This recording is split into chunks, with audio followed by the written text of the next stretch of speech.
With the breach of 3 levees protecting New Orleans, the landscape of the city has changed dramatically, tragically, and perhaps irreversibly.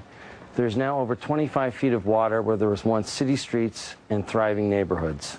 I hate the way they portray us in the media. If you see a black family, it says they're looting.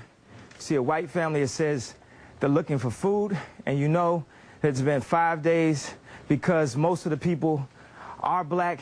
And even for me to complain about, I would be a hypocrite because I've tried to turn away from the TV because it's too hard to watch. I've even been shopping before even giving a donation. So now I'm calling my business manager right now to see what is the biggest amount I can give, and just to imagine if I was down there, and those are my people down there. So anybody out there that wants to do anything that we can help with the setup, the way America is set up to help the poor, the black people, the less well off as slow as possible. I mean, Red Cross is doing everything they can. We already realize a lot of the people that could help are at war right now, fighting another way, and they've given them permission to go down and shoot us.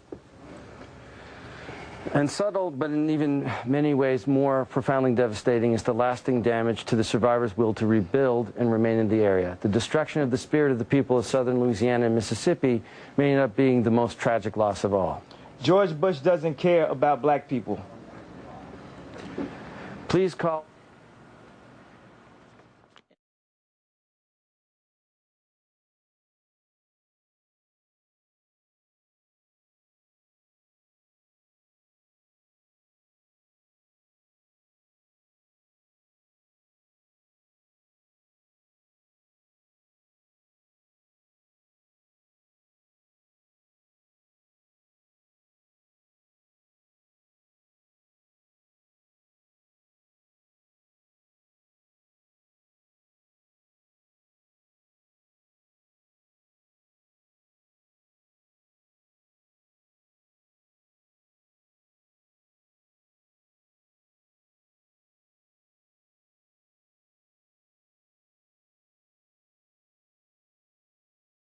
Vice President Broussard, let me start with you.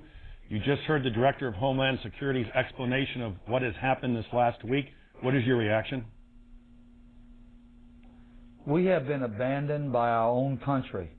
Hurricane Katrina will go down in history as one of the worst storms ever to hit an American coast, but the aftermath of Hurricane Katrina will go down as one of the worst abandonments of Americans on American soil ever in U.S. history.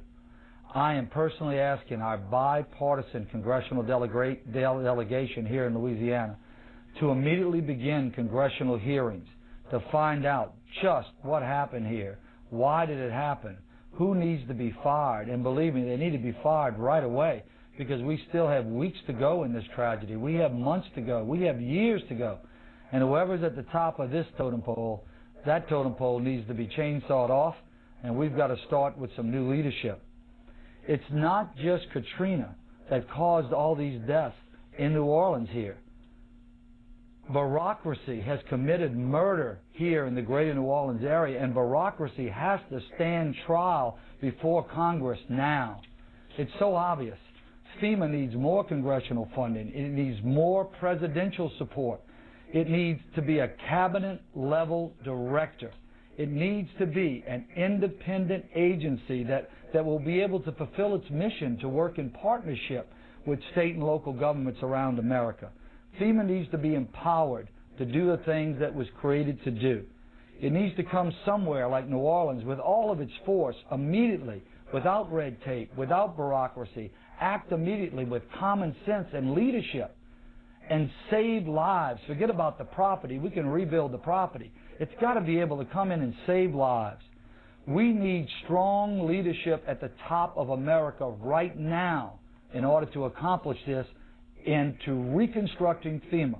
Mr. Broussard, let me ask, hold on, sir. Shouldn't the mayor of New Orleans and the governor of New Orleans bear some responsibility?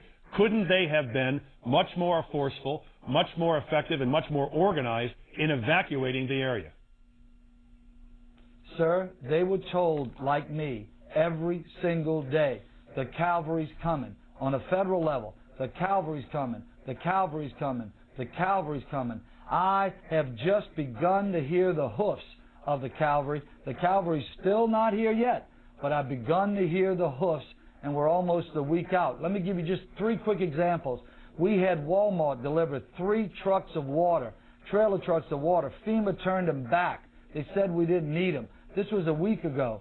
FEMA, we had 1,000 gallons of diesel fuel on a Coast Guard vessel docked in my parish. The Coast Guard said, come get the fuel right away. When we got there with our trucks, they got a word. FEMA says, don't give you the fuel. Yesterday, FEMA comes in and cuts all of our emergency communication lines. They cut them without notice. Our sheriff, Harry Lee, goes back in, he reconnects the line, he posts armed guards on our line and says no one's getting near these lines. Sheriff Harry Lee said that if American government would have responded like Walmart has responded, we wouldn't be in this crisis. But I want to thank Governor Blanco for all she's done and all her leadership. She sent in the National Guard. I just repaired a breach on my side of the 17th Street Canal that the Secretary didn't foresee, a 300-foot breach. I just completed it yesterday with convoys of National Guard and local parish workers and levee board people. It took us 2.5 days working 24/7. I just closed it. I'm telling you, most importantly, I want to thank my public employees that have worked 24/7, that burn out, the doctors, the nurses. And I want to give you one last story, and I'll shut up and let you tell me whatever you want to tell me. The guy who runs this building I'm in, emergency management, he's responsible for everything.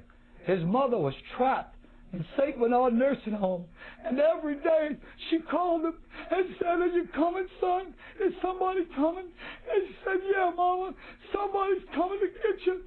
Somebody's coming to get you on Tuesday. Somebody's coming to get you on Wednesday. Somebody's coming to get you on Thursday. Somebody's coming to get you on Friday. And she drowned it Friday night. She drowned it Friday night. Mr. President. Nobody's coming to get it. Nobody's coming to get it. The Secretary has promised. Everybody's promised. They've had press conferences. I'm sick of the press conferences. For God's sakes, shut up and send us somebody. Just take a pause, Mr. President. While you gather yourself in your very emotional times, I understand. Let me go to Governor Haley Barbour of Mississippi. Governor Barbour, can you bring our audience up to date on what is happening in your state? How many...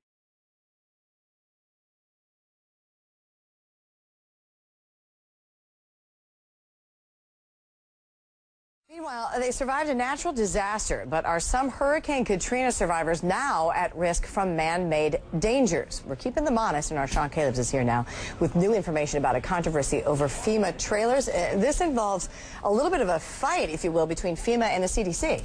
Right. The allegation is FEMA knew pretty much right after the storm when they started putting trailers, both mobile homes and travel trailers, big difference, down in the Gulf area, and people began moving in them. It became apparent very early on that there was a possibility of formaldehyde poisoning. Now, formaldehyde is an agent that is used to preserve wood. Now, FEMA had an entity of the CDC called the Agency for Toxic Substances and Disease Registry. Got all that? Do a study on the short-term effects of living there, because the concern was for FEMA, look, people aren't going to be living in those trailers that long. We want to find out what they're exposed to, what the dangers are, and if we need to move people out of those trailers instantly. Now, what we're looking at now, however, a congressional subcommittee, the Committee on Science and Technology, looked at the notes between FEMA and the CDC, and what congressional investigators are worried about is maybe FEMA ask the CDC to whitewash or not do a long-term study on the long-term effects of living in the FEMA trailers. FEMA says, look, that's not the case. You're talking about apples and oranges, but boy, this is just going to ratchet up the heat on FEMA. And I think more than anything, Heidi, it's an example of how poorly prepared FEMA was to provide help to that region. Everybody who lives there, I've been there more than 2 years now, knew that the big one would put tens of thousands of people out of their homes. Yeah. So what was the answer?